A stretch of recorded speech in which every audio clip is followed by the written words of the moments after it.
అందరికీ మరణాత ప్రార్థన. మహాపరిశుద్ధుడు గణువైన మా ప్రియ పరలోకపు తండ్రి, ఈ యొక్క సమయమందు నాయన నీ యొక్క పరిశుద్ధ గ్రంథములో వ్రాయబడిన లేఖనములను మేము తలపోసుకొని చుండగా నా మాటలు, నా తలంపులు, నా యోచనలు కాదు ప్రభా, నన్ను మరుగుపరిచి ఎవరి హృదయమునికి ఎట్టి వాక్యాహారం అవసరతగా ఉన్నదో అట్టి వాక్యాహారాన్ని సహాయం చేయమని, మీరే వచ్చి బోధించమని మా మంచి బోధకుడైన యేసుక్రీస్తు పేరిట అడిగి వేడుకొనుచున్నాం మా పరమ తండ్రి, ఆమేన్. యోహాన్ గారు రాసిన మొదటి పత్రిక 2వ అధ్యాయము 16వ వచనాన్ని ఒక పర్యాయము పఠించుకొని దానిని ధ్యానము చేసుకుందాం. లోకములో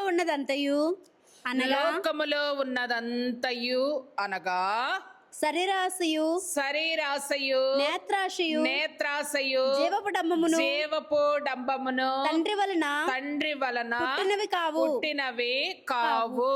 అవి లోక సంబంధమైనవే. చాలమ్మా. ఇక్కడ లోకములో ఉన్నదంతయు, లోకములో ఏమున్నదంతా మూడే విషయములు ఉన్నాయి. ఒకటి శరీరాశయు, 2 నేత్రాశయు, 3 జీవపు డంబము. ఈ మూడు కూడా సర్వ సృష్టి దేవుని వల్ల సృష్టించబడినది అని మనము చదువుకుంటూ ఉంటాము, తలపోసుకుంటూ ఉంటాం. సృష్టికర్త దేవుడు, తండ్రి అయిన యెహోవా దేవుడు అని తలపోసుకుంటూ ఉంటాం. కానీ ఇక్కడ ఈ 3 తండ్రి వలన పుట్టినవి కావు. అవి లోక సంబంధమైనవి. ఈ లోక సంబంధమైనవి అనగా ఒక మనుష్య ఆత్మను పట్టి పీడించే 3 దుర్గుణములు.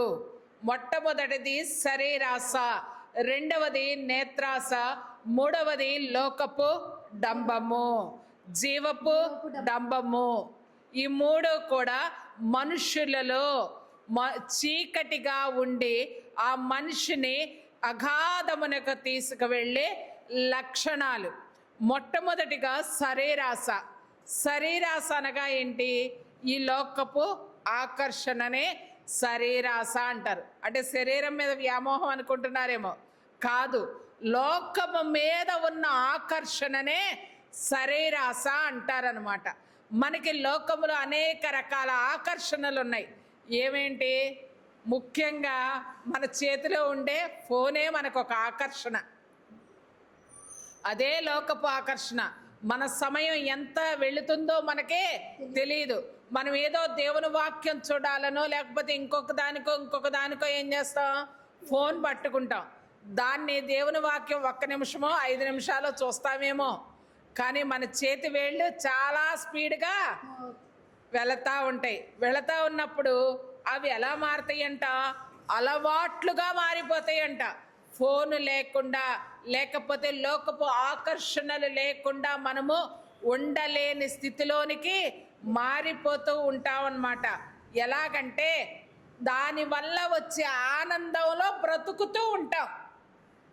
నిజంగా చెప్పాలంటే ఈ శరీరాశ అనేది ఒక తీయగా ఉండే విషము లాంటిది.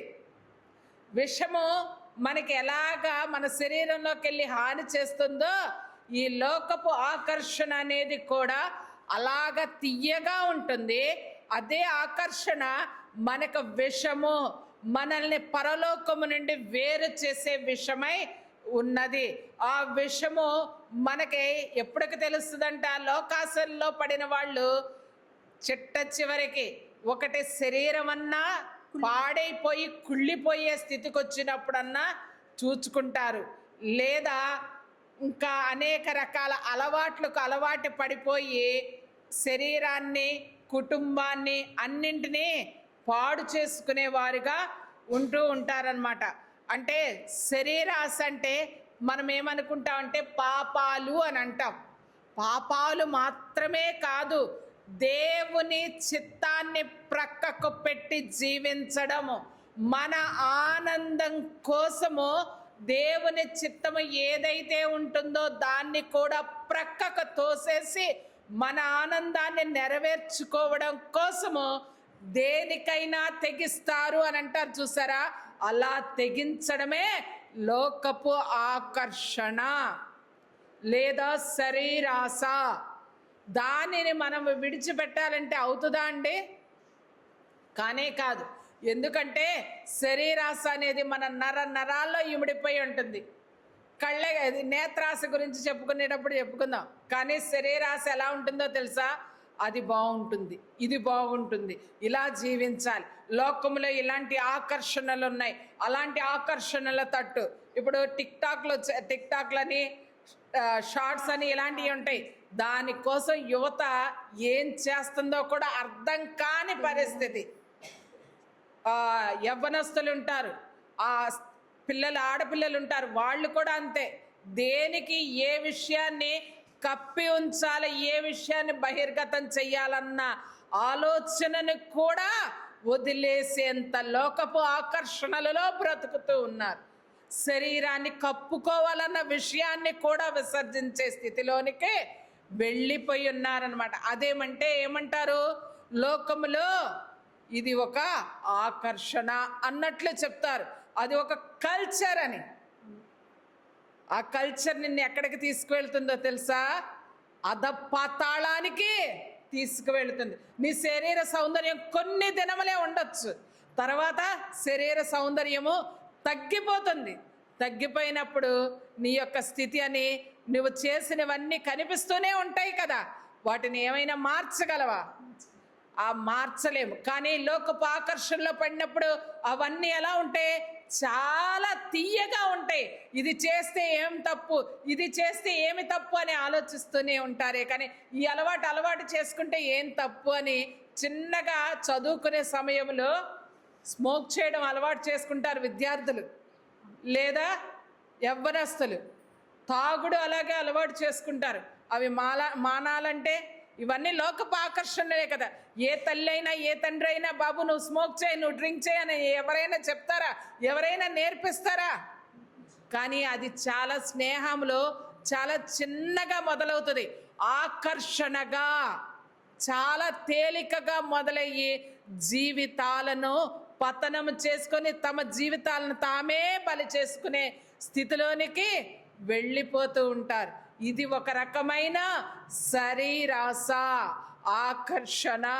ఒకసారి మనము గలతీలకు రాసిన పత్రిక 5వ అధ్యాయం 16-17 వచనములో ఒక మాట ఉంటుంది. ఆత్మానుసారముగా నడుచుకొనుడి, అప్పుడు మీరు శరీరేచ్ఛను నెరవేర్చరు అని వ్రాయబడి ఉంటుంది.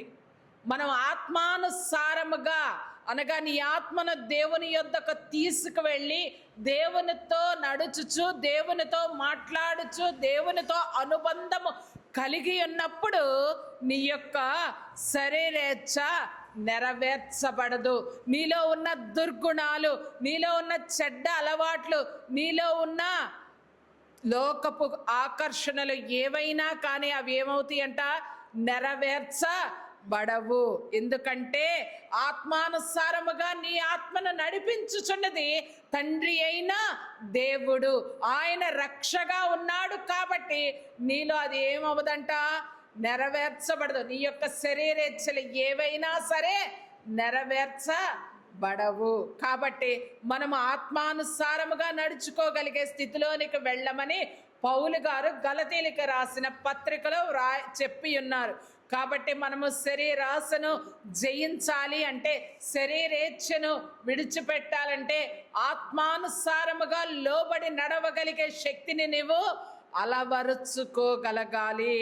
తరువాత ఇంకొక మాట ఉంటుంది, శరీరము ఆత్మకును, ఆత్మ శరీరమునకు విరోధముగా ఉన్నవి అని. గలతీలకు రాసిన పత్రిక 5వ అధ్యాయం 17వ వచనంలో ఈ మాట ఉంటుంది. శరీరము ఆత్మ, ఆత్మ శరీరము ఈ రెండు ఎప్పుడు కూడా ఎలా ఉంటాయి అంట?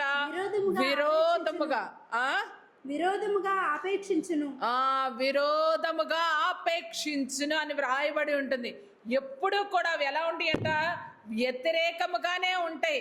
ఒకదానికి ఒకటి ఎప్పుడు విరుద్ధముగానే ఉంటుంది. శరీరం ఏం చేస్తూ ఉంటుంది? కాసేపు కునుకుదాము అని అంటుంది. ఆత్మ ఏం చెప్తుంది? బాబు లే, నీ యొక్క ఆత్మను దేవుని యొద్దకు నడిపించి నువ్వు సరి అయిన మార్గంలోనికి నడువు అని చెప్తారు. కానీ శరీరం వింటదా? ఆ రెంటికి ఎప్పుడూ కూడా ఈ లోకములో వైరమే. శరీరము లోకపు ఆకర్షణను, లోకపు ఇచ్ఛలను నెరవేర్చుకోవడానికి ప్రయత్నం చేస్తే ఆత్మ నిన్ను దయచేసిన దేవుని యొద్దకు ఏ విధముగా నడిపించాలని మాత్రము చూస్తూ ఉంటుంది. రోమీయులకు రాసిన పత్రిక 13వ అధ్యాయం 14వ వచనంలో ఒక మాట ఉంటుంది, శరీరేచ్ఛలను నెరవేర్చుకొనుటకు శరీర విషయమైన ఆలోచనలను చేసి కొనుకుడి అని వ్రాయబడి ఉంటుంది. అంటే మన శరీరేచ్ఛలను నెరవేర్చుకోవడం కోసము మనము శరీర విషయమైన ఆలోచనలను చేసి ఆ ఆలోచనల అనుసారముగా మనము వాటిని నెరవేర్చుకోవడానికి చేస్తామే తప్ప దేవుని చిత్తానుసారముగా నడవడానికి మాత్రము ఒప్పుకోము. తల్లిదండ్రుల మాటకు లోబడి బ్రతకండి అమ్మా, తల్లిదండ్రుల మాట వినండి అని దేవుడు తన ఆజ్ఞలలో తెలియజెప్పి ఉన్నారు. కానీ అలా వినటానికి ప్రస్తుత కాలంలో ఎవరైనా ఇష్టపడుతున్నారా? నీ యొక్క శరీరమునకు నీ భర్తే శిరస్సు, అటువంటి భర్తకు విధేయురాలివై ఉండమని చెప్తే ఏమంటున్నారు? మమ్మల్ని చాలా ఇదిగా ఇచ్చేస్తున్నారు, తొక్కేస్తున్నారని ఇంకా రకరకాల మాటలు మాట్లాడుతూ ఉంటారు. కానీ ఇదంతా ఏంటి? నీవు నీ భర్తకు లోబడి ఉన్నప్పుడు నీకేం దొరుకుతుందంట? గౌరవం దొరుకుతుంది. నీ భర్తను సరి అయిన పద్ధతిలో నడిపించుకోవాలన్నా కూడా నీవు శరీర లోకపు ఆశల వైపు కాక దేవునిని అడిగి ఆయనను క్రమములో నడిచి ఆ క్రమములో నువ్వు కూడా నడవగలిగే స్థితిలోనికి నువ్వు రాగలగాలి. అది శరీరేచ్ఛలను నెరవేర్చుకొనుటకు కాక శరీర విషయములైన ఆలోచనలను చేసుకొనకుండా దేవుని యొక్క చిత్తానుసారముగా మనము నడవగలిగే స్థితిలోనికి రాగలగాలి. ఇదే శరీరాశ. లోకపు ఆకర్షణల వైపు మనస్సును పోనీయకుండా ఉండగలగాలి. రెండవదిగా నేత్రాశ. నేత్రాశ అంటే కనిపించే వాటిపై ఆకర్షణ. అవునా? కనిపించే వాటిపై ఆకర్షణ అంటే మళ్ళీ చెప్పుకోవాలంటే శరీరాశ ఇది దగ్గరగానే ఉంటాయి. మూడు ఒకేలా ఉంటాయి కానీ మూడు ఒకటి ఎప్పటికే కావు. బాగా గుర్తుపెట్టుకోండి. నేత్రాశ అంటే కనిపించే వాటిపై ఉండే ఆకర్షణ. కనిపించే ఏంటి మనకి? ప్రస్తుతం లోకంలో అడ్వర్టైజ్మెంట్లు ఎక్కువ ఉంటాయి అండి. ఆ అడ్వర్టైజ్మెంట్లో వచ్చిన ఆడపిల్లలు అయితే చీరలు కొనుక్కోవాలనుకుంటారు, నగలు వేసుకోవాలనుకుంటారు, లేకపోతే ఇంకా ఫ్యాషన్ అంటే స్కిన్ టోన్స్ అని అయ్యని ఇవని అవేంటి ఆకర్షించేసాయి. వేటిని ఆకర్షించాయి? నేత్రాన్ని ఆకర్షించాయి. కొంతమంది పిల్లలు ఉంటాయి. ఆ కొంతమంది పిల్లలు ఏం చేస్తారు తెలుసా? ఇప్పుడే నేను ఈ మధ్య కాలంలోనే చూశాను. చాలామంది పిల్లలు బీటీఎస్ అనే వాటికి అలవాటు పడిపోయి ఆ కొరియన్ వాటికి ఆ రీతిగా బ్రతకాలని, ఆ రీతిగా స్కిన్ టోన్ ఉండాలని, ఆ రీతిగానే ఇది అవ్వాలని చాలామంది పిచ్చిగా వెళ్ళిపోయి తమ జీవితాలను పాడు చేసుకున్న వాళ్ళు కూడా ఉన్నారు. ఇది ఏదో పెద్ద వాళ్ళని అనుకుంటున్నారు, పెద్ద పిల్లలు అనుకుంటున్నారేమో. కాదు. 6వ తరగతి చదివే పిల్లల దగ్గర నుండి 5వ తరగతి నుండి గ్రూపుల్లో, స్కూల్ పిల్లల గ్రూపుల్లో ఉంటున్నాయి ఇవి. స్కూల్లో జరుగుతూ ఉంటున్న ఈ విషయాలు ఇవన్నీ కూడా స్కూల్లో 5వ తరగతి చదివే పిల్లలకే, అంటే నేను మా పిల్లల విషయంలో చూశాను. 5వ తరగతి నుండే ఆ గ్రూపులు ఉంటాయంట, 2-3 గ్రూపులు. ఆ గ్రూపుల్లోనే ఏం చేస్తున్నారు?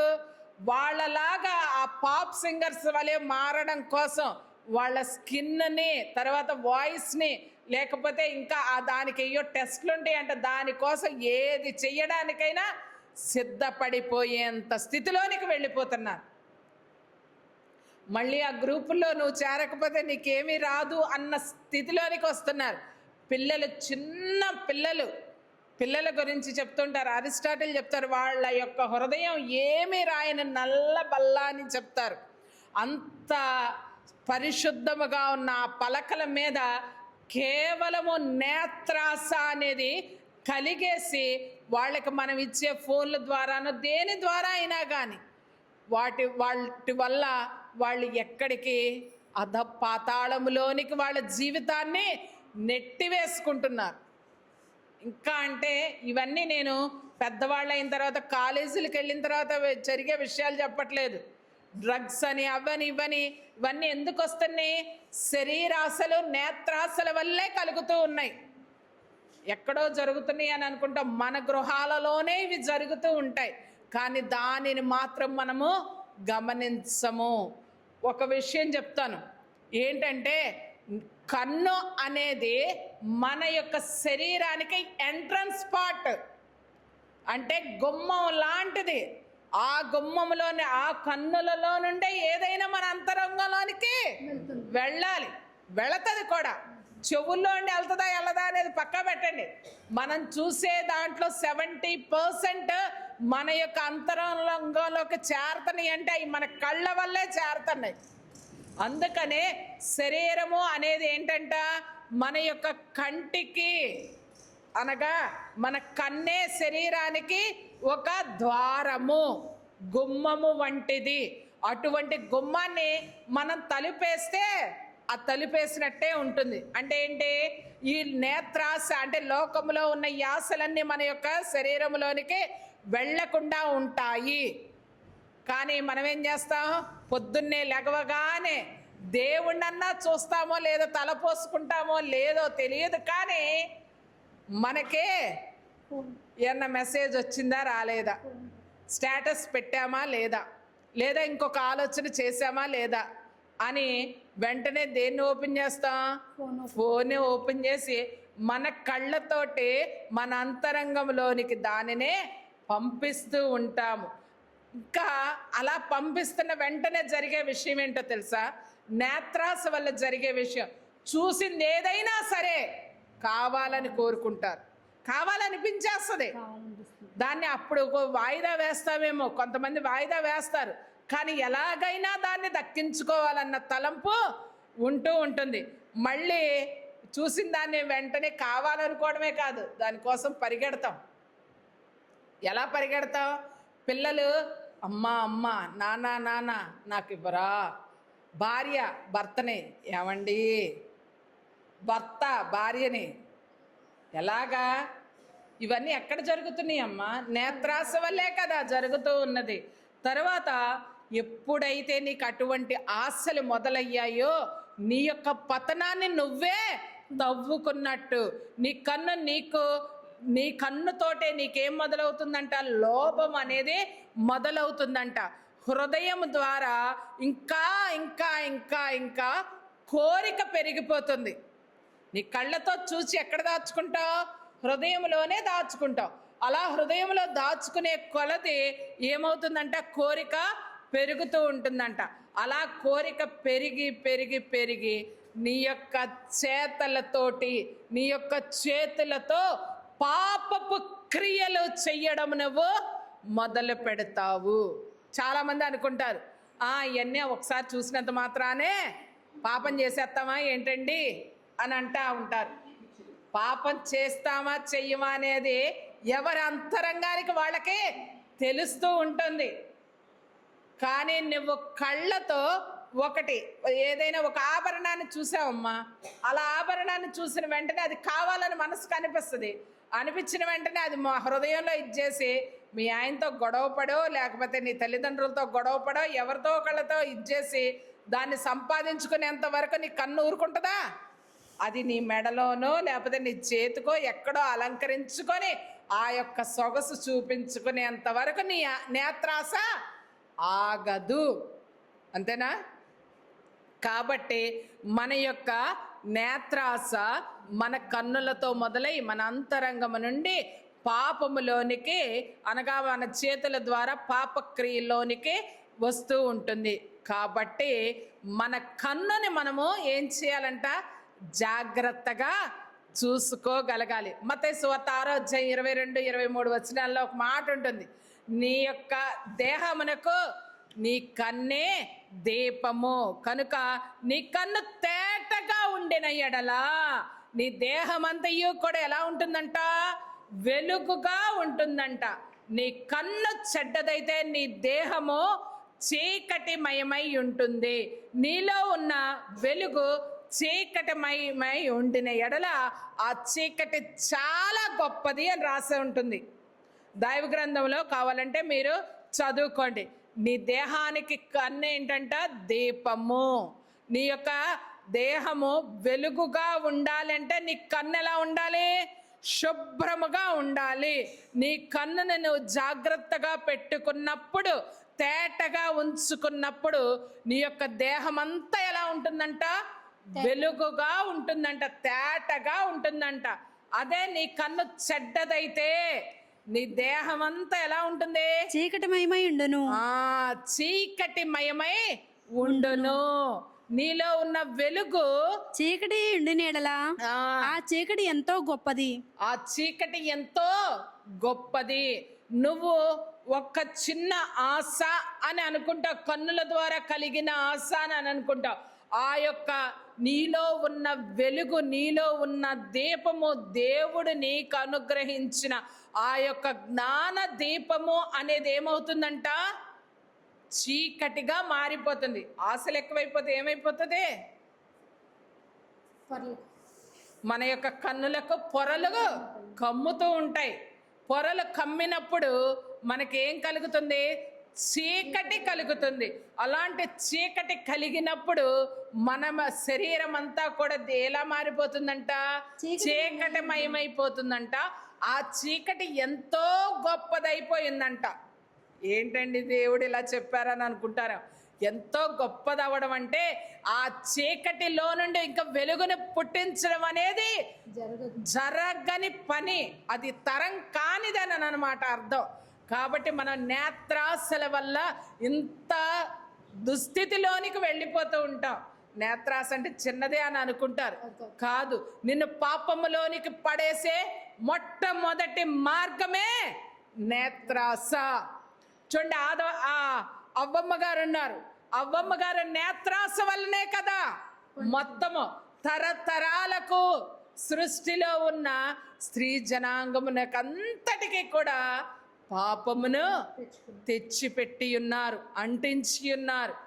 అలా అంటుకున్న మనం కూడా ఏం చేస్తున్నాం? ఇంకా పాపాత్మలుగా బ్రతుకుతూనే ఉన్నామే, కానీ నేత్రాశను మాత్రం వదలడం లేదు. ఆమె కన్నులకు అనగా అవ్వమ్మ గారి కన్నులకు పండు ఎంతో రమ్యముగా కనిపించింది. కాబట్టి ఆమె పాపములో దుష్టుని యొక్క బోధలకు ఆమె లోబడి పోయినది. కాబట్టి మనం అటువంటి నేత్రాశ కలిగినప్పుడు దేవుడు వద్దు అని హెచ్చరిస్తూ ఉంటారు, ఆపుతూ ఉంటారు. కానీ మనం అండి? అస్సలు వినము. యెహోషువ గ్రంథము 7వ అధ్యాయం 21వ వచనంలో ఒక మాట ఉంటుందమ్మా. ఆకాను అనే ఒక ఆయన ఉంటాడు. ఆకాను గారు ఎవరంట? యోధా గోత్రికులలో ఒక వ్యక్తి. యోధా గోత్రికులలో జరహు ముని మనవడు, జబ్ది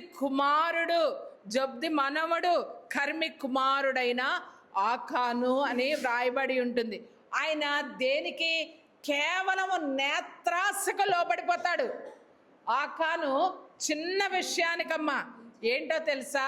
ఒక పై వస్త్రానికి, తర్వాత 200 తులముల వెండికి, 50 తులముల బంగారమునకు ఆశపడిపోయి దేవుడు వద్దు, వాటిని విసర్జించండి, విడిచిపెట్టండి అన్న విషయాలను విడిచిపెట్టి యోధా గోత్రములో చెయ్యరాని తప్పిదము చేసి ఉంటారు. అప్పుడు దేవుడు, అంటే ఆ అధ్యాయం మొత్తం చదువుకుంటే గనక కనిపిస్తూ ఉంటుంది. 7వ అధ్యాయం యెహోషువ గ్రంథంలో 7వ అధ్యాయం మొత్తంలో ఈ మాట ఉంటుంది. దేవుడు మీరు తేకూడనిది తీసుకొని వచ్చి ఉన్నారు కాబట్టి వారిటిని ఎక్కడుందో వెతుక్కొనండి అని చెప్తారు. అమ్మా, మనం తప్పు చేసామన్న విషయం మనకు తెలియదా? తెలుస్తుంది కదా. మరి తప్పు చేసామని అన్నప్పుడు మనం తప్పును ఒప్పుకోవడానికి అస్సలు ఒప్పుకుంటావా? ఇక్కడ ఆకాను గారి విషయంలో కూడా అంతే. వాళ్ళకి నచ్చింది వాళ్ళు తెచ్చేసుకున్నారు. ఏంటి తెచ్చుకున్నది ఎక్కువనేం కాదు. అక్కడ ఏంటంట? ఒక పై వస్త్రము.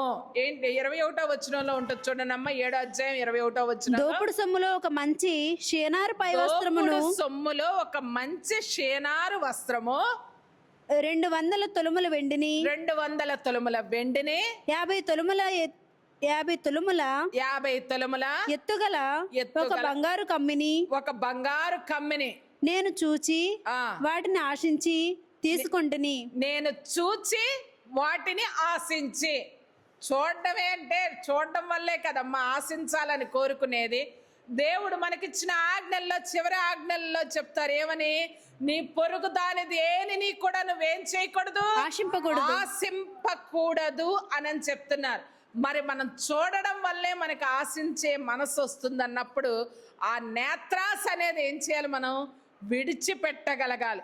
ఇక్కడ చూడండి, జరహు చాలా శ్రేష్టముగా ఉండేవారు. జరహు విశ్వాసములో చాలా శ్రేష్ఠుడిగా ఉంటాడనమాట. ఇక్కడ ఎన్ని తరాలని దేవుడు 3 తరాల గురించి చెప్తారు. అదే వచనంలో రాయబడి ఉంటుంది, పై వచనాల్లో రాయబడి ఉంటుంది. జరహు ముని మనవుడని, జబ్ది మనవుడని, తర్వాత కర్మి కుమారుడని. ఇప్పుడు ఇతను చేసిన తప్పుకి ఎంతమంది పనిష్ చేయబడ్డారంట? 3 తరాలు. పిల్లలు కూడా అదే అనుకుంటారు, బయటికి వెళ్ళిన తర్వాత ఏముందిలే అని తీసి జేబులో పెట్టేస్తూ ఉంటారు. దానివల్ల ఎన్ని తరాలని దేవుడే చెప్తున్న మాట ఇక్కడ ఏమని, 3 తరాలనే దేవుడు ఒప్పుకోవటం లేదే.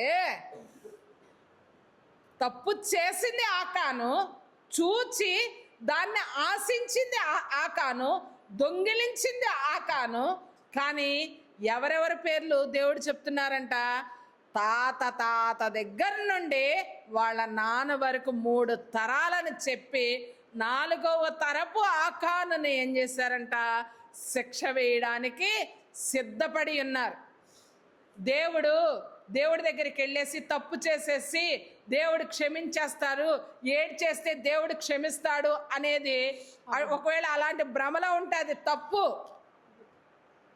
దేవుడు తప్పు చేసిన వారిని శిక్షించి రక్షిస్తాడే తప్ప మొదటకే నిన్ను పోనీలే అని వదిలేడు. పోనీలే అని వదిలేసాము అనుకోండి, మళ్ళీ ఏం చేయమని అర్థము, నువ్వు మళ్ళీ ఇంకోసారి తప్పు చెయ్యమని అర్థం అనమాట. ఇక్కడ ఆకాను చేసింది కూడా ఏదో విషయంలో కాదు, నేత్రాస విషయంలోనే. అవ్వమ్మ గారు చేసింది కూడా వేరే ఏ విషయంలోనే కాదు. పండు తినద్దు, ఎందుకు తిన్నదే, కళ్ళకు బాగా నచ్చింది కాబట్టి తినేశాను అని చెప్పింది. తను తింటమే కాకుండా ఆదాము గారికి కూడా ఇచ్చి, ఏముందిలే బాగా ఉంది కళ్ళకి, తినేద్దాం రా అనంది. కానీ పాపం విడిచిపెట్టిందా? దేవుడు ఆదాము గారిని ఎంతో ప్రేమగా ప్రేమించి తన స్వరూపమందు చేసుకున్న అంత ప్రేమ కలిగిన దేవుడు ఆదాము గారిని ఏమన్నా విడిచిపెట్టారండి? పోనీ ఏదో తప్పు చేశాడులే అని నేను వదిలేశారా? ఏదేను తోటలో నుండి ఆయనను బయటకు పంపించి వేశారు. అలాగే తండ్రి అయిన దేవుడు కూడా శరీరాశ వైపు నేత్రాశ వైపు నువ్వు తిరిగితే పోనీలే రా అని పిలిచేవారు కాదు. ఇక్కడ ఈ యొక్క గ్రంథములోనే యోహాను గారు చెప్పి ఉన్నారు ఏమని, ఇవి దేవుని వలన పుట్టినవి కాదు, లోక సంబంధమైనవి అని చెప్పబడి ఉన్నవి. అలాగే మన యొక్క శరీరము ద్వారా, మన యొక్క కంటి ద్వారా మనము పాపములను అంటించుకుంటే మనకు శిక్ష తప్పదు. దాని బదులు మనము జాగ్రత్తగా ఉండటం మంచిదేగా. కానీ మనం ఇంకొక విషయంలో జ్ఞాపకం చేసుకోవాలి, తెలుసో తెలియకో మనం చాలా తప్పిదములు చేస్తారు. మనకు తెలియకుండా చేసిన తప్పుకు దేవుడు మనల్ని శిక్ష వేయడు. తెలిసి నువ్వు ఇది తప్పు అని తెలిసి కూడా నువ్వు చేస్తూ ఉంటావు చూసారా, అలాంటి దానికి దేవుడు క్షమించడు. ఆ విషయాన్ని మనము జ్ఞాపకమునకు పెట్టుకోవాలి. ఇంకొకటిగా చివరగా జీవపు డంబము. అంతేనమ్మా? జీవపు డంబము అంటే ఏంటి? గర్వమా? తిండి కాదమ్మా, గర్వము. ఎలాగంటే మన జీవితంలో విజయాలు వస్తాయి, సంపదలు వస్తాయి, స్థానం వస్తుంది, తర్వాత ఇంకా అనేక రకాల ఐశ్వర్యాలు కలుగుతాయి. అప్పుడు ఆటోమేటిక్గా మనకేమొస్తుంది? గర్వం వస్తుంది. ఏమొస్తుంది? గర్వం. కళ్ళు నెత్తికెక్కుతాయి. ఇక్కడికి ఉండాల్సిన కళ్ళు ఇక్కడికి వెళ్తాయి అంట. అప్పుడు కళ్ళు ఉండాల్సిన స్థానంలో ఉండకుండా ఉంటే ఏమైపోద్ది? అదే జీవపు డంబము, అతిశయము అనేది కలుగుతుందంట. ఎప్పుడైతే మనకి అతిశయం కలుగుతుందో మనకి ఎవరు కనబడరు, మన కన్నులకు ఎవరు కనపడరు. చూడమ్మా, ఎప్పుడు డబ్బు లేని వాళ్ళు ఉన్నారనుకోండి, ఉదాహరణకి వాళ్ళకి డబ్బు బాగా వచ్చేస్తుంది అనుకోండి, పక్కనున్న వ్యక్తులు ఎలా ఉంటారు? కనిపించరు. వాళ్ళని ఏదో ఒక రకంగా ఏదో ఒక రీతిగా పక్కకు పెడుతూనే ఉంటారు. అదే జీవపు డంబము. అంటే గర్వము మనల్ని చాలా దారుణమైన స్థితిలోనికి తీసుకొని వెళుతుందంట. నాశనానికి ముందు ఏమి నడుస్తుందంట? గర్వము నడుస్తుందంట.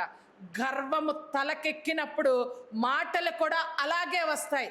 తల్లితో ఏ మాట మాట్లాడతాం, సోదరితో ఏ మాట మాట్లాడతాం, లేకపోతే కుమార్తెతో ఎలాంటి మాటలు మాట్లాడతాం, బిడ్డతో ఎలాంటి మాటలు మాట్లాడతాం అన్న స్థితి కూడా మర్చిపోయే మనుష్యులు ఉంటారనమాట.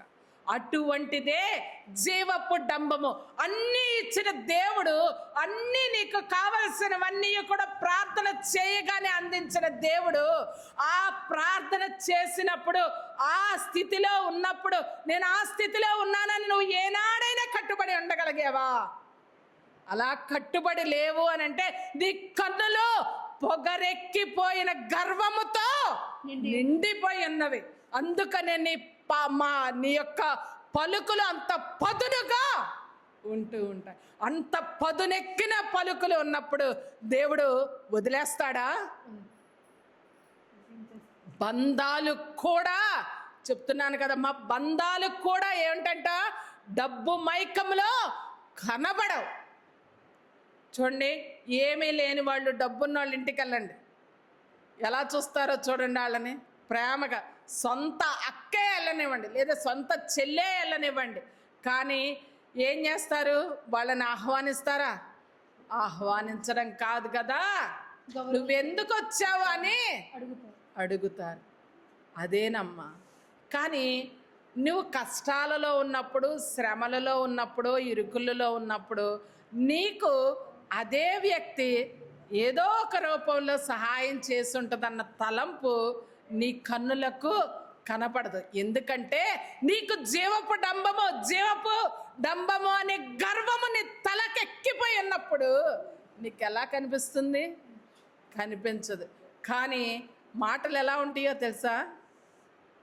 చాలా తీయగా ఉంటాయి అన్నమాట. అటువంటి తీపి మాటలు మాట్లాడుతూ ఉండే గర్వము తలకెక్కినప్పుడు దానిని దేవుడు చూడడా? అన్నీ చూసే దేవుడు దానిని చూడడా? చూస్తూనే ఉంటాడు. అందుకనే ఒక మాట అయ్యగారు చెప్తారు ఎప్పుడూ కూడా, ధనమున్న చోట దైవము ఉండదు. ధనమున్న చోట ఏముండదంటమ్మా? దైవం ఉండదంట. నువ్వు ధనాన్నే ప్రేమిస్తావు. నువ్వు దైవాన్ని నీకు ఎన్ని చేసి ఇచ్చినా కూడా నువ్వు నీ యొక్క అంతరంగము దైవము వైపు తిరగదు. అలాంటప్పుడు నువ్వు దేవుడికి ఏ విధంగా ఉపయోగపడగలవు? కానీ ఒక్క విషయం మనం గమనించాలి, ఏంటో తెలుసా? అన్నీ ఇచ్చిన దేవుడికి అన్నీ తీసుకోవడం కూడా తెలుసు కదా, అవునా కాదా? యోబు గారే మనకు ఉదాహరణ. అందుకనే యోబు గారు చెప్పే సాక్ష్యం, అన్నీ ఇచ్చిన దేవుడు అన్నీ తీసుకున్నారు, నువ్వెందుకు సణుగుతావని యోబు గారు వాళ్ళ భార్యను కోప్పడతారు. నీకు అన్నీ ఇవ్వడానికి ప్రార్థనాపూర్వకంగా కానీ లేకపోతే ఏదో ఒక రూపంలో అన్నీ ఇచ్చిన ఆయన నీకు దగ్గర నుండి వడ్డీతో సహా వసూలు చేసుకుంటారు. ఏదైనా సరే నువ్వు ఒక విషయంలో కాదని అంటావు, నువ్వు దేనినైతే ప్రేమిస్తున్నావు దాని రూపంలోనే దేవుడు వడ్డీతో సహా వసూలు చేసుకుంటారు. దేవుడు వడ్డీతో సహా ఎలా వసూలు చేసుకుంటారు అన్న విషయాన్ని మనం ఏదో అనుకుంటాం, కానీ ఆ వసూలు చేసుకునేది కూడా చాలా ఇదిగానే ఉంటుందన్నమాట. యాకోబు పత్రిక 4వ అధ్యాయం 6వ వచనంలో ఒక మాట ఉంటుంది చూడమ్మా. దేవుడు అహంకారులను ఎదిరించి దీనులకు కృప అనుగ్రహించును. కనిపించిందమ్మా, దేవుడు అహంకారులను ఏం చేస్తారంట? ఎదిరించేసి దీనులకు కృప అనుగ్రహిస్తారంట. ఆత్మ విషయమై దీనులైన వారు ధన్యులు, పరలోక రాజ్యము వారిది. దీనత్వము కలిగి ఉండడం ఎంత గొప్ప స్థితో తెలుసా? దీనత్వం అంటే నువ్వేం చేసినా, నువ్వు తప్పు చేసినా, లేకపోతే నువ్వేమన్నా ఏం చేసినా కానీ నిన్ను దగ్గరకు తీసుకోవడం దీనత్వం అనుకుంటున్నారేమో. కాదు, ఆత్మ విషయములో పరిశుద్ధత కలిగిన దీనత్వం కలిగి ఉండడమే ఆత్మ విషయంలో దీనత్వం కలిగి ఉండటం. అట్టి వారి కొరకు మాత్రమే పరలోక రాజ్యము సిద్ధముగా ఉన్నది. ఇక్కడ కూడా అహంకారులను ఎదిరించి దీనులకు ఆయన కృప అనుగ్రహిస్తారు అన్న మాట. అహంకారులు అంటే జీవపు డంబము తలకెక్కిన వాళ్ళు, గర్వము తలకెక్కిన వాళ్ళను ఎదిరించి దేవుడు దీనులైన వారికి తన యొక్క రాజ్యములో చోటును అనుగ్రహిస్తారు. ఆ విషయాన్ని మనము గమనించకుండా లోకపు రీతిగా ఏం చేస్తామో తెలుసా? మాట్లాడుతూ ఉంటాం. మేమేమి చేసాం. ఏ ఒక్కరికి కూడా తెలియని విషయం ఏంటో తెలుసా? మనం చేసిన తప్పు మనకే తెలియదు. మనం తప్పులు చేస్తూనే ఉంటాం, కానీ అవి మాత్రం మన కళ్ళకు కనబడవు. ఎందుకని? తెలుసుకునే స్థితిలో మనం ఉండం. తెలుసుకునే స్థితిలో మనము ఉండము. అంటే మన కన్నులు ఎక్కడున్నాయి? ఇక్కడ నుంచి ఇక్కడ దాకా వెళ్ళిపోయినాయి కదా. నేత్రాస కలిగి, లోకపు ఆకర్షణలు కలిగి, కనిపించే వాటిపై ఆకర్షణలు కలిగినప్పుడు మన కన్నులు మూసుకొని పోయి ఉన్నాయి. అటువంటి మూసుకుపోయినప్పుడు నీ కన్నులు ఏం చూడగలవమ్మా? దేవుడిని చూడగలవా? లేకపోతే దేవుడు ఇచ్చే స్థితిని చూడగలవా? దేవుడు ఇవ్వబోతూ ఉన్న ఆత్మ విషయంలో దీనత్వం కలిగిన వాళ్ళకి ఇవ్వవలసిన స్థితి నీ ఆత్మకు నీ దీనత్వం కలిగి ఉంటేనే కదా తెలిసేది. ఆ స్థితి మనము అస్సలు గమనించలేం. ఏమంటామో తెలుసా? సింపుల్గా నాదేమీ తప్పు లేదు, అంతా నువ్వే చేశావు, నా అనాల్సిన మాటలన్నీ అనేస్తాం, చేయాల్సిన పనులన్నీ చేసేస్తాం. కానీ సింపుల్గా ఏమంటాము? నేనేమన్నాను, అంతేనమ్మా. కానీ అన్న ప్రతి మాటని కూడా దేవుడు చూస్తూనే ఉంటాడు కదా. నువ్వు నీ యొక్క శరీరంలో నుండి వచ్చేదన్నా ఇదైపోద్దేమో, కానీ నీ నోట్లో నుండి వచ్చే ప్రతి మాటను కూడా దేవుడు చూస్తూనే లెక్క రాసి పెడుతూ ఉంటాడే. మన యాకోబు గ్రంథం 3వ అధ్యాయంలో చదువుతాం కదా. మరి అంత లెక్క రాసి పెడుతున్నప్పుడు నీ నోటి నుండి ఇప్పుడు శుభవచనాలు పలికి ఇంకొక రీతిగా గర్వపు వచనాలు మాట్లాడుతూ ఉంటే దాన్ని మాత్రం దేవుడు వినడా? అవి లోక సంబంధమైనవి, అవి నా వల్ల వచ్చినవి కాదు అని దేవుడే చెబుతా ఉంటే మనమేన్న శరీరాశ కోసం, నేత్రాశ కోసం, జీవపు డంబం కోసమే బ్రతుకుతూ ఉంటాం. ఇవి ఉన్నాయనే మనకు తెలియదు, మనలో ఉన్నాయని మనకు తెలియదు. కానీ వీటిని విడిచిపెట్టకపోతే దేవుడు నీతో మాట్లాడడు.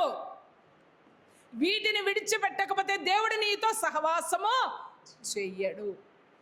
వీటిని విడిచిపెట్టకపోతే నీవు పరలోక రాజ్యము చేరవు. ఇంకొక మాట ఉండదు. లోకాసువార్త 18వ అధ్యాయం 11, 14 వచనముల్లో ఇద్దరు అంటారు మనకు తెలిసిన వాళ్ళు. ఎవరంట వాళ్ళిద్దరు? పరిసయ్యుడు, సమరయుడు. అవునా కాదా?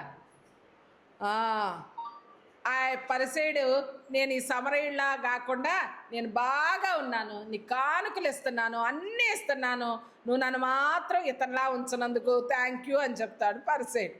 సమరయుడు, అయ్యా నన్ను కనీసం ఈ స్థితిలోనైనా నీ దగ్గరకు రానిచ్చావని చేస్తారు. అక్కడ దేవుడు చూసేది ఏంటో తెలుసా? తగ్గింపు మనస్సు. నీ అంతరంగము దేవుని యొద్ద ఎలా ఉన్నది అన్న విషయంలోనే చూస్తూ ఉంటారు. చూడమ్మా, అనేక రకాల సమస్యలు ఉంటాయి మనకి. ఒక మాట నేను ఈ విషయం చెప్పాలి అని అనుకున్నాను. అనేక రకాల సమస్యలు ఉంటాయి. సమస్యలో మనకి ఎవ్వరు తోడుండరు. తోడున్నప్పుడు మనం భయపడకూడదు. ఎవరు తోడు లేనప్పుడు భయపడకూడదు. నువ్వు భయపడాల్సింది ఎప్పుడో తెలుసా? దేవుడు నీకు తోడుగా లేడు అని తెలిసినప్పుడు నువ్వు భయపడు. దేవుడు నీకు తోడుగా ఉన్నాడన్న విషయం నీ మనసుకు ఖచ్చితంగా తెలుస్తుంది. నేను గత వారం చెప్పాను, నువ్వు 40 రోజులు దేవుడి కోసము దేవునిని చూడాలన్న తలంపుతో ఇంక ఏ ఆలోచన పెట్టుకోకుండా ప్రార్థన చేయి. ఖచ్చితంగా దేవుడు నీకు వరము అనుగ్రహిస్తారు. కానీ నా కష్టములలో, నా శ్రమలలో, ఇరుకులలో, ఇబ్బందులలో, మరణకరమైన బాధలలో కూడా నాకు ఎవ్వరూ సహాయము లేరు అని అనుకుంటావేమో, లేదా అందరూ చెయ్యి విడిచారని అనుకుంటావేమో. కానీ వాళ్ళు విడిచినా కూడా నిన్ను విడువని దేవుడు ఒక్క ఆయన ఉన్నాడు. ఆయనే సర్వ సృష్టికర్త అయిన దేవుడు. నేను దానిని పరిపూర్ణముగా నమ్ముతాను. ఎందుకంటే ఎవ్వరు చెయ్యి విడిచినా కూడా దేవుడు చెయ్యి విడిచేవాడు కాదు. ఎందుకంటే దేవుడు మనలను సృష్టించిన సృష్టికర్త. అటువంటి సృష్టికర్త మనకి తోడుగా ఉండి అనుక్షణము నడిపించడం కొరకు గత వారం చెప్పుకున్నాం. కావలి వారిని, పరిశుద్ధులను, సన్నిధి పరులను మనకు తోడుగా ఉంచి మనలను నడిపిస్తూ ఉన్నప్పుడు ఇటువంటి శరీరాశ కలిగిన వ్యక్తులు, నేత్రాశ కలిగిన వ్యక్తులు, జీవపు డంబము కలిగిన వ్యక్తులు మనకు సాయము చెయ్యాలని మనం కోరుకుంటామా? అలా కోరుకోవడం కూడా నా దృష్టిలో నేను అనుకుంటాను పాపముగానే నేను ఎంచుకుంటాను. పర్వాలేదు, దేవుడు ఉన్నాడు, దేవుడు చెయ్యి పట్టి నడిపిస్తాడు. ఆ నడిపిస్తాడు అన్న మాట చొప్పునే చేస్తారు. అందుకనే ఒక చిన్న మాట ఏంటంటే, గర్వం మనల్ని పైకి తీసుకెళ్ళినట్లుగా కనిపిస్తుంది, కానీ మనల్ని అధపాతాళంలోకి దించి వేస్తుంది. నువ్వు ఎంత కోరుకున్నా మళ్ళీ తిరిగి నువ్వు ఆ స్థానానికి చేరలేవు. నువ్వు ఏడు లేదా దొర్లి ఏదైనా చెయ్యి, నువ్వు ఎంత చేసినా కూడా నీ కన్నులకు తలకెత్తిన గర్వము నిన్ను అధపాతాళానికి మాత్రమే తీసుకొని వెళుతుంది. ఆ విషయం మాత్రం మనము మర్చిపోతాం. అందుకనే ఈ యొక్క వచనంలోనే చదువుతుంటాం, ఇవేవి కూడా తండ్రి వలన పుట్టినవి మాత్రము కాదు కాదు కాదు, ఇవన్నీ మనకే వస్తాయి. లోక సంబంధమైనవి ఈ మూడే: శరీరాశ, నేత్రాశ, జీవపు డంబము. మరి వీటిల్లో నుండి మనము ఎలాగా బయటికి చేయాలి? అసలు బయటికి ఎలా రావాలి? అందుకనే వాక్యాన్ని చదవాలి. అటువంటి వాక్యాన్ని చదివినప్పుడు వాక్యముతోనే మనల్ని మనము శుద్ధీకరించుకోవాలి. నేను రోజు వాక్యం చదువుతానండి అనండి. వాక్యాన్ని చదవడం కాదమ్మా, చదవడం అంటే వాక్యానుసారము నడుచుకునే విధముగా నీ అంతరంగమును దేవునికి అప్పగించగలిగే విధముగా నీ యొక్క అంతరంగములో దేవునికి ఇవ్వాలి స్థానం. నువ్వు శరీరాశలకి స్థానం ఇచ్చి, నేత్రాశలకి స్థానం ఇచ్చి, నీకు తలకెక్కిన పొగరుతో ఉన్నప్పుడు నీకు దేవుడికి ఇవ్వవలసిన స్థానం కుదిరిద్దా అక్కడ నీకు? అదే వాక్యము. అందుకని వాక్య రూపధారిగా ఉన్న ప్రభువుని మనము ప్రతి దినము, ప్రతి క్షణము పంచుకొని, విభజించుకొని తినగలగాలి. అలా తిన్నప్పుడు మనకు వీటిని ఎదిరించే శక్తి కలుగుతూ ఉంటుంది. ప్రార్థన చెయ్యాలి. దేవా, నా అంతరంగ స్థితి ఇలా ఉంది, నన్ను పరిశుద్ధ స్థితిలోనికి మార్చమని అడుగుతామా? అవసరత కోసము కాదు, స్థితి కోసం అడగడం ప్రార్థన. అటువంటి ప్రార్థనతోటి వీటిని ఎదిరించవచ్చు. అనగా ఈ 3 స్థితులను, ఈ లోకాశలను మనము ఎదిరించవచ్చు, జయించవచ్చు. పరిశుద్ధ జీవితము. పరిశుద్ధ జీవితం అంటే ఈ లోకంలో చాలా రకరకాలుగా అంటూ ఉంటారు. సింగిల్గా బ్రతకడం పరిశుద్ధ జీవితం కాదు, దేవుడితో బ్రతకడం పరిశుద్ధ జీవితం. దేవునితో బ్రతికిన వ్యక్తులతో అటువంటి వారిని అనుసరించగలిగే విధముగా తలపోసుకోగలగడం. ఇప్పుడు పరిశుద్ధులైన వారు ఈ యొక్క దైవ గ్రంథంలో చాలామంది ఉంటారు. చాలామంది చాలా రకాల శ్రమలు పడ్డారు. ఎలాంటి శ్రమలు? భయంకరమైన శ్రమలు. మరణపు అంచు ఛాయలలోనికి వెళ్ళిన వాళ్ళు, కొంతమంది హతసాక్షులైన వాళ్ళు కూడా ఉన్నారు. ఇంతమంది కేవలం పరిశుద్ధ జీవితాన్ని అనుసరించి దేవుని కోసము బ్రతికి దేవుని కోసము చచ్చిపోయిన వాళ్ళు మాత్రమే. వాళ్ళల్లో ఏమి లేదంట, లోకపు శరీరాశలు లేవు, నేత్రాశలు లేవు, జీవపు డంబము లేనే లేదు. వాళ్ళు వాక్యముతో ఉదక స్నానము చేస్తూ పరిశుద్ధమైన జీవితమును జీవిస్తూ ప్రార్థనతో మెలకువగా ఉండే స్థితిలోనికి ఉండి ఉన్నారు. కాబట్టి ఇవి 3 వస్తే ఆటోమేటిక్గా మనకు 2 వస్తాయి. ఏంటో తెలుసా? వినయము, మరొకటి దేవుడి మీద ఆధారపడము. వినయం, పరిశుద్ధ జీవితము. పరిశుద్ధ జీవితం అంటే ఈ లోకంలో చాలా రకరకాలుగా అంటూ ఉంటారు. సింగిల్గా బ్రతకడం పరిశుద్ధ జీవితం కాదు, దేవుడితో బ్రతకడం పరిశుద్ధ జీవితం. దేవునితో బ్రతికిన వ్యక్తులతో అటువంటి వారిని అనుసరించగలిగే విధముగా తలపోసుకోగలగడం. ఇప్పుడు పరిశుద్ధులైన వారు ఈ యొక్క దైవ గ్రంథంలో చాలామంది ఉంటారు. చాలామంది చాలా రకాల శ్రమలు పడ్డారు. ఎలాంటి శ్రమలు? భయంకరమైన శ్రమలు. మరణపు అంచు ఛాయలలోనికి వెళ్ళిన వాళ్ళు, కొంతమంది హతసాక్షులైన వాళ్ళు కూడా ఉన్నారు. ఇంతమంది కేవలం పరిశుద్ధ జీవితాన్ని అనుసరించి దేవుని కోసము బ్రతికి దేవుని కోసము చచ్చిపోయిన వాళ్ళు మాత్రమే. వాళ్ళల్లో ఏమి లేదంట, లోకపు శరీరాశలు లేవు, నేత్రాశలు లేవు, జీవపు డంబము లేనే లేదు. వాళ్ళు వాక్యముతో ఉదక స్నానము చేస్తూ పరిశుద్ధమైన జీవితమును జీవిస్తూ ప్రార్థనతో మెలకువగా ఉండే స్థితిలోనికి ఉండి ఉన్నారు. కాబట్టి ఇవి 3 వస్తే ఆటోమేటిక్గా మనకు 2 వస్తాయి. ఏంటో తెలుసా? వినయము, మరొకటి దేవుడి మీద ఆధారపడము. వినయం, పరిశుద్ధ జీవితము.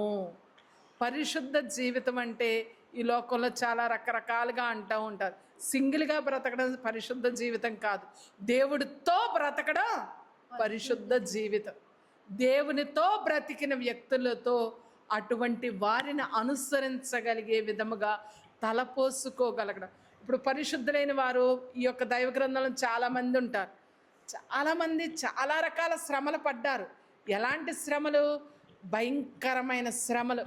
మరణపు అంచు ఛాయలలోనికి వెళ్ళిన వాళ్ళు, కొంతమంది హతసాక్షులైన వాళ్ళు కూడా ఉన్నారు. ఇంతమంది కేవలం పరిశుద్ధ జీవితాన్ని అనుసరించి దేవుని కోసము బ్రతికి దేవుని కోసము చచ్చిపోయిన వాళ్ళు మాత్రమే.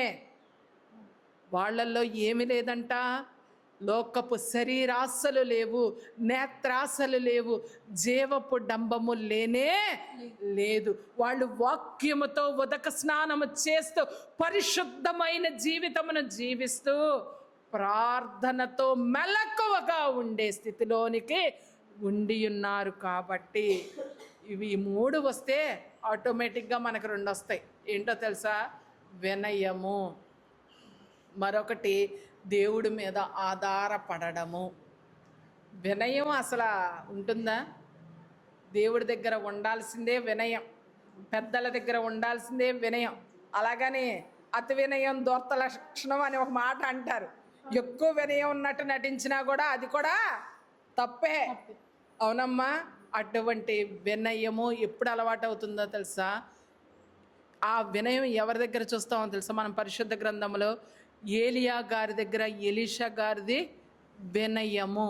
70 మంది పైన శిష్యులుంటారు. వాళ్ళందరూ కూడా యోర్దాను నదిని దాటి వెళ్ళేటప్పుడు ఏలియా గారితో పాటు ఎవ్వరూ రాలేదు. ఒక్క ఎలీషా గారు మాత్రమే వచ్చారు. ఎందుకో తెలుసా? గురువు పట్ల శిష్యుడికి ఉన్న వినయము. ఆయన ఎక్కువ వచ్చేది ఎవరి దగ్గరికి? ఎలీషా గారి దగ్గరికి వచ్చి ఎక్కువ రోజులేం కాలా, కొద్ది రోజులైనా కానీ ఆయన నేర్చుకున్నది ఏంటో తెలుసా? వినయము. ఆ కాలంలో ఆదాము గారికి దేవుని పట్ల లేనిది ఏంటో తెలుసా? వినయము. మోషే గారికి దేవుని పట్ల ఉన్నది వినయము. అందుకనే ఆయన మోషే గారు దేవునిని ముఖాముఖిగా చూచి మాట్లాడగలిగారు. పరిశుద్ధులైన వారు అంటే యెషయా గారు కానీ, యెహోషువ గారు కానీ, వీళ్ళందరూ కూడా, ఇర్మియా గారు, వీళ్ళందరూ గొప్ప గొప్ప ప్రవచనాలను ప్రవచించారు. దానియేలయ్య గారు దేవుని యొక్క సన్నిధిని చూడగలిగేంత స్థితి ఆయనకు వచ్చి ఉన్నది. పరలోకపు దర్శనాలను, రాబో తరములకు అందించవలసిన దర్శనాలను కూడా ఆయన అందుకున్నారు. దేనివల్ల? వినయము వల్ల, తగ్గింపు మనస్సు వల్ల, తన యొక్క కన్నులను జాగ్రత్తగా చూచుకోవడం వల్ల, కాపాడుకోవడం వల్ల, శరీరాశలకు మనస్సును పోనీయకుండా జాగ్రత్తగా కాచుకోవడం వల్ల అంత స్థితి కలిగి ఉన్నది. నేటి కాలంలో కూడా అంతే. ఇదేన్ని పాతకాలములే అని అనుకుంటారేమో. నేటి కాలము పాతకాలపు గుర్తులు నేటి కాలపు వ్యక్తులకు మార్గం, దారి. ఆ దారిలో నడిస్తే నువ్వు కూడా అలాగే ఉంటావు అని చెప్పడానికే చిట్ట చివరి గ్రంథమైన ప్రకటన గ్రంథము దేవుడు రాయించిన. పద్మాసు ద్వీపములో ఎటువంటి స్థితిలో ఉన్న యోహాను గారి చేత దేవుడు ప్రకటన గ్రంథం రాయించుకున్నారు. ఆయన ఎంత దీనుడుగా ఉంటే, ఎంత వినయ మనస్కుడుగా ఉంటే, ఆత్మస్వరూపిగా పరలోక రాజ్యమును చూచి రాయగలిగి జరగబోవు విషయములన్నింటినీ కూడా తేట తెల్లముగా మనందరికి అందించి ఉన్నారు. అందుకనే దేవుడు దావీదు గారి విషయంలో చెప్తారు, నేను పై రూపాన్ని చూచేవాడను కాదు, అంతరంగ రూపాన్ని మాత్రమే లక్ష్య పెట్టేవాడిని అని చెప్పారు. అందుకనే మనం విడిచిపెట్టాల్సింది విడిచిపెట్టాలి. మనలో విడిచిపెట్టాలని మనం అనుకుంటాం, కానీ విడిచిపెట్టే మనసు మనకి ఉండదు. ఎప్పుడైతే నీకు వినయం ఉంటుందో దేవుడి మీద ఆధారపడే శక్తి కూడా వస్తూ ఉంటుంది. నువ్వు దేవుడి మీద ఆధారపడటం లేదంటే నీకేమి లేనట్టో తెలుసా? వినయమే లేనట్టు. వినయం లేనివాడు ఎక్కడా వర్ధిల్లడు. అందుకనే పిల్లలకైనా పెద్దవాళ్ళైనా ముఖ్యంగా నేర్చుకోవాల్సింది ఏంటో తెలుసా? వినయము. వినయం అంటే మళ్ళీ అదేం కొత్త పాట అనుకుంటారని, మాట వినేతనము. ఆ మాట వినేతనాన్ని నువ్వు ఎప్పుడైతే అలవాటు చేసుకుంటావో అప్పుడు నీకు దేవుడి మీద ఆధారపడడం తెలుస్తుంది. దేవుడి మీద ఆధారపడినంత మాత్రం దేవుడే మోసం చేయడు కదమ్మా. దేవుడు మోసం చేశాడని ఒక్కళ్ళ విషయంలో చూపించండి. ఈ లోకంలో కాదు, సృష్టి జరిగింది మొదలుకొని ఇప్పటి వరకు దేవుడు మోసము చెయ్యడు. మనమే దేవుడిని మోసం చేస్తాం. ఎందుకంటే అవసరం తీరిపోయిన తర్వాత మనం దేవుణ్ణి విడిచిపెట్టేసి వదిలేస్తాం అనమాట. అందుకనే ఏరు దాటాక తెప్ప తెగలేస్తారంటారే, అదే. మరి అలాంటి వాళ్ళని కూడా దేవుడు లక్ష్య పెట్టరు. కాబట్టి దేవుని మీద ఆధారపడడం నేర్చుకొనండి. అలా నేర్చుకున్నప్పుడు మనకు శరీరాశ, నేత్రాశ, జీవపుడంబము అనే అవలక్షణాలు, లోకమునకు సంబంధించిన లక్షణములని అవలక్షణాలన్నీ కూడా విడిచిపెట్టేయగలిగే మార్గము మనకు దొరుకుతుంది. కాబట్టి అట్టి స్థితిలోనికి త్రిత్వదేవుడు మనలను నడిపించును గాక. ఆమేన్. ప్రార్థన. దేవ విత్తబడిన వాక్యాన్ని దుష్టుడు దొంగిలించుకున్నామని దూరపరచండి. ఈ మాటలు మేము నెమరు వేసుకోగలిగే స్థితిని సహాయం చేసి దీవించమని ప్రార్థన అంగీకరించమని. ప్రభువా, ఇదిగో నాయన, ఈ యొక్క మాటలను మేము తలపోసుకొని శరీరాస, నేత్రాస, జీవపుడంబముల గురించి ఈ యొక్క మాటలను నాయన మా అంతరంగంలో ఫలించే విధముగా ప్రభువా తండ్రి వీటిని విడిచిపెట్టి మేము నడుచుకొని నీ యొక్క వాక్యము పట్ల, ప్రార్థన పట్ల ప్రభువా మేము తండ్రి మొగ్గు చూపి ఈ దుర్లక్షణములను విడిచిపెట్టగలిగే స్థితిలోనికి మమ్మల్ని నడిపించమని ప్రార్థన అంగీకరించమని. ఇదిగో నాయన, ఎవరైతే ఫోన్ల ద్వారా వింటున్నారో వారిని కూడా ఒక్క పర్యాయం జ్ఞాపకం చేసుకోండి ప్రభా. ఈ యొక్క వాక్యం వారిలో కూడా ఫలించగలిగే స్థితిని కూడా సహాయం చేయమని ప్రార్థన అంగీకరించమని యేసుక్రీస్తు నామమున అడిగి వేడుకొంచున్నాం మా పరమ తండ్రి. ఆమేన్. అందరికీ ఏమన్నారు?